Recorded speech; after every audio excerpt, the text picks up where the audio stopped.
Hello guys, welcome back to my channel. ಇವತ್ತೊಂದು special ಆದಂತ egg curry ಮಾಡುವ. ಅದಕ್ಕೆ ಒಂದು ಪ್ಯಾನ್ ಇಟ್ಕೊಂಡು ಸ್ವಲ್ಪ ಎಣ್ಣೆ ಹಾಕಿ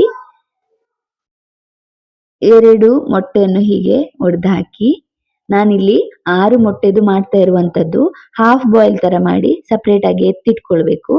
ಇದಕ್ಕೆ ಸ್ವಲ್ಪ ಉಪ್ಪು, ಸ್ವಲ್ಪ ಅಂದ್ರೆ ಒಂದು ಚಿಟಿಕೆಯಷ್ಟು ಉಪ್ಪು, ಒಂದು ಚಿಟಿಕೆಯಷ್ಟು ಅರಶಿನ, ಒಂದು ಚಿಟಿಕೆಯಷ್ಟು ಖಾರದ ಪೌಡರ್ ಹಾಕಿ ಸಪರೇಟ್ ಆಗಿ ಎತ್ತಿಟ್ಕೊಳ್ಬೇಕು. ಹೀಗೆ 6 ಮೊಟ್ಟೆಯನ್ನು ಹೀಗೆ ಮಾಡಬೇಕು ನೀವು. ಹೀಗೆ ಮಾಡಿ ಸಪರೇಟ್ ಆಗಿ ಎತ್ತಿಟ್ಕೊಂಡು ನಂತರ ಒಂದು ಕಡಾಯಿಗೆ 2 ಸ್ಪೂನ್ ಅಷ್ಟು ತೆಂಗಿನ ಎಣ್ಣೆ, 2 ಗ್ರೀನ್ ಚಿಲ್ಲಿ, ಸ್ವಲ್ಪ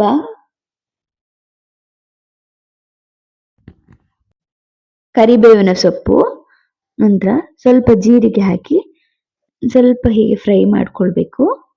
ನಂತರ ಒಂದು ದೊಡ್ಡದು ಸಣ್ಣ ಸಣ್ಣ ಕಟ್ ಮಾಡಿದಂತ ಆನಿಯನ್, ದೊಡ್ಡ ಗಾತ್ರದ ಆನಿಯನ್ ಹಾಕಬೇಕು. ಸ್ವಲ್ಪ ಫ್ರೈ ಮಾಡಬೇಕು. ಇದು ವೈಟ್ ರೈಸ್ ಜೊತೆ, ಚಪಾತಿ ಜೊತೆ, ಪರಾಟ ಜೊತೆ ಒಳ್ಳೆ ಕಾಂಬಿನೇಷನ್ ಆಗ್ತದೆ. ನಂತರ ಸ್ವಲ್ಪ ಶುಂಠಿ ಬೆಳ್ಳುಳ್ಳಿ ಪೇಸ್ಟ್ ಒಂದು 1/4 ಸ್ಪೂನ್ ಸಾಕು. ನಂತರ ರುಚಿಗೆ ತಕ್ಕಷ್ಟು ಉಪ್ಪು ಹಾಕಬೇಕು. ಉಪ್ಪು ಇದು ಮಸಾಲೆಗೆ ಮಾತ್ರ, ಆಮ್ಲೆಟ್ ಮಾಡುವಾಗ ಹಾಕಿದ್ದೇವೆ ನಾವು. ಉಪ್ಪು ಮಾತ್ರ ನೋಡಿ ಹಾಕಿ. ನಂತರ ಸ್ವಲ್ಪ ಫ್ರೈ ಮಾಡ್ಕೊಳ್ಬೇಕು. ಫ್ರೈ ಮಾಡಿಕೊಂಡು ಒಂದು ಅರಶಿಣ ಪೌಡರ್ ಒಂದು 1/4 ಸ್ಪೂನು, ನಂತರ 1/4 ಸ್ಪೂನು ಖಾರದ ಪುಡಿ ಹಾಕಿ ಸ್ವಲ್ಪ ಫ್ರೈ ಮಾಡ್ಕೊಳ್ಬೇಕು.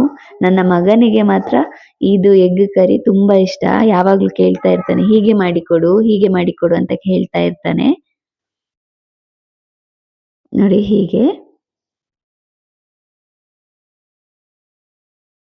ಇಷ್ಟಾದ ನಂತರ ಒಂದು ಟೊಮೆಟೊಯನ್ನು ಮಿಕ್ಸಿಗೆ ಹಾಕಿ ಗ್ರೈಂಡ್ ಮಾಡಿ ಹಾಕಬೇಕು. ನಂತರ ಒಂದು 1/4 ಸ್ಪೂನ್ ಅಷ್ಟು ಗರಂ ಮಸಾಲ, 1/4 ಸ್ಪೂನ್ ಅಷ್ಟು ಕೊರಿಯಂಡರ್ ಪೌಡರ್, 1/4 ಸ್ಪೂನ್ ಅಷ್ಟು ಜೀರಿಗೆ ಪೌಡರ್ ಹಾಕಿ ಹೀಗೆ ಮಿಕ್ಸ್ ಮಾಡಬೇಕು. ಮಿಕ್ಸ್ ಮಾಡಿ ಒಂದು ಅರ್ಧ ಗ್ಲಾಸ್ ಅಷ್ಟು ನೀರು ಹಾಕಿ ಸ್ವಲ್ಪ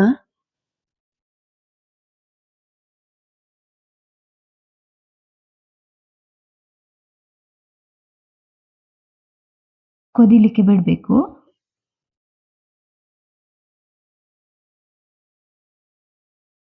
ನಂತರ ನಾವು ಎಗ್ಗನ್ನು ಹಾಫ್ ಬಾಯ್ಲ್ ಮಾಡಿ ಇಟ್ಟಿದ್ದೇವಲ್ಲ, ಅದು ಇದಕ್ಕೆ ಹಾಕಿ ಮಿಕ್ಸ್ ಮಾಡಬಾರ್ದು, ಹೊಡಿ ಹೊಡಿ ಆಗ್ತದೆ. ಹೀಗೆ ಕೈಯಲ್ಲಿ ತಿರುಗಿಸಿದ್ರು ಪರವಾಗಿಲ್ಲ. ಆ ಕಡಾಯಿಯನ್ನು ಎತ್ತಿ, ಇಲ್ಲಾದ್ರೆ ಹೀಗೆ ಪ್ರೆಸ್ ಮಾಡಿದ್ರೆ ಸಾಕು. ನೋಡಿ ಇದು ರೆಡಿ ಆಗ್ತದೆ. ರೆಡಿ ಆಗಿದೆ. ನೀವು ನಮಗೆ ತುಂಬಾ ಸಪೋರ್ಟ್ ಮಾಡ್ತಾ ಇದ್ದೀರಾ. ಹೀಗೆ ಸಪೋರ್ಟ್ ಮಾಡಿ, ಸಬ್ಸ್ಕ್ರೈಬ್ ಮಾಡಿ, ಶೇರ್ ಮಾಡಿ ಫ್ರೆಂಡ್ಸ್ ಜೊತೆ ಎಲ್ಲ. ನಾವು ಇನ್ನು ಹೆಚ್ಚಿನ ರೆಸಿಪಿಯನ್ನು, ಒಳ್ಳೊಳ್ಳೆ ರೆಸಿಪಿಯನ್ನು ನಿಮಗೆ ಕೊಡ್ಲಿಕ್ಕೆ ಟ್ರೈ ಮಾಡ್ತೀವಿ. Thanks for watching.